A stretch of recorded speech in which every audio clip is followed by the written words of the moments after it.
हमारे बगल में हमारे माँ है। और आपको बता दे कि जब हम 5 साल के थे तब मेरे पिताजी मुझे छोड़ के इस दुनिया से चले गए। मेरा सहारा करने वाला कोई नहीं था। तब मेरे मम्मी मुझे पाली और इतना बड़ा की, इतना शिक्षा हमको ग्रहण करवाई, खुद दुख काट कर। और जब अभी सुख का टाइम आया, हम सोशल मीडिया पे वायरल हो गए, अच्छा से काम कर रहे हैं, तो कुछ हमारे मिथिला का ही हमारे माँ को गाली देता है, मेरे बहन को गाली देता है, मुझे वॉइस टाइपिंग गाली लिख लिख के भेजता है, मेरे व्हाट्सएप पे विभिन्न तरह से अमर्यादित फेसबुक पे पोस्ट करता है, जिसके जवाब में हमने भी उसे गाली ही दिया, जिससे कई लोगों को तकलीफ पहुंचा।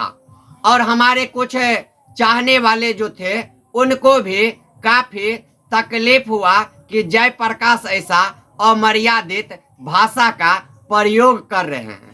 जबकि आप लोगों से पूछना चाहते हैं, जो मेरी माँ इतना मेहनत करके मुझे इतना शिक्षित बनवाया, इतना मुझे काम करने के लिए इतना खर्चा दिया, क्या उस माँ को कोई गाली दे तो हम छोड़ देंगे?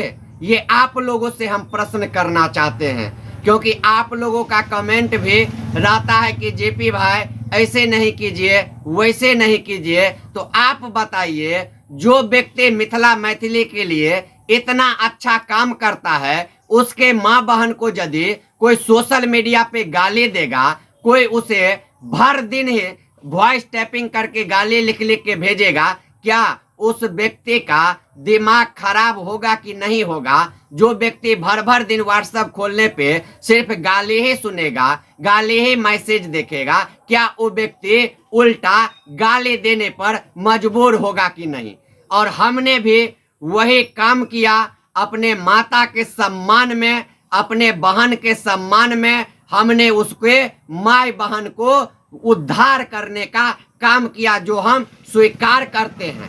और आप लोग इस वीडियो के बाद उसका ऑडियो रिकॉर्डिंग भी मेरे चैनल पे आएगा, जानकी न्यूज पे, आप लोग देखेंगे तो आप लोगों को भी होगा जो ऐसे ऐसे हरामी किस्म के व्यक्ति को जिंदा जला देना ही उचित होगा।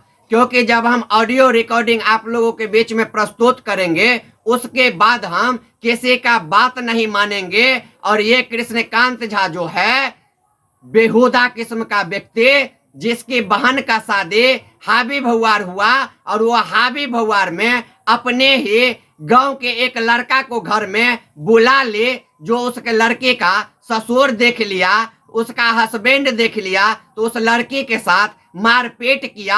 और मामला यहाँ तक हो गया कि वह लड़की का डाइवोर्स का अभी बात चल रहा है। जो आप किसी से भी जब जाएंगे, दांत में आप पूछेंगे कृष्णकांत झा का बहन के साथ क्या हुआ था, तो सब बोलेंगे उड़हर गई थी उसकी बहन, उड़हरी है, ऐसे ही उसके पूरा गांव में उसके बहन के बारे में सब समाज कहेगा। तो हमने जो उसको गाली दिया वो कहीं से भी गलत नहीं किया, क्योंकि मेरे माँ को गाली देगा तो मेरे माँ भी ये बाघ जैसा बेटा पैदा करके रखा है, जो उसके माँ को हम जो है सो फिर से बच्चा पैदा करने वाला महिला बना देंगे। ऐसा मेरे माँ भी हमको जन्म दिया है, तो हम भी किसी से कम नहीं हैं। और जब तक कृष्णकांता को जूता हम अपना खोल के उसका मुंह नहीं लाल कर देंगे, तब तक हम उसको छोड़ेंगे नहीं। बाकी आप दर्शकों को यदि मेरा उस लाइव से कोई ठेस पहुंचा हो, तो आप सभी दर्शकों से हम माफी चाहते हैं, क्षमा चाहते हैं। आपका जेपी कभी आपके सम्मान के साथ खिलवाड़ नहीं करेगा, कहीं आपको सम्मान को ठेस नहीं पहुंचने देगा, बल्कि मेरे माँ को गाली देने वाले के उसके माँ को मतलब माँ का साड़ी खींच लेंगे, डांर से साया खोल लेंगे, ब्लाउज खोल लेंगे। इसका घोषणा हम अभी भी अपने चैनल पे कर रहे हैं। आप लोग आशीर्वाद दीजिए। आप लोगों को यदि ठेस पहुंचा तो हम आप लोगों से क्षमा प्रार्थी है, बल्कि हम अपने माँ के सम्मान में उस दोगले का मुंह लाल कर देंगे, ये आप लोग जान लीजिए। बहुत बहुत धन्यवाद।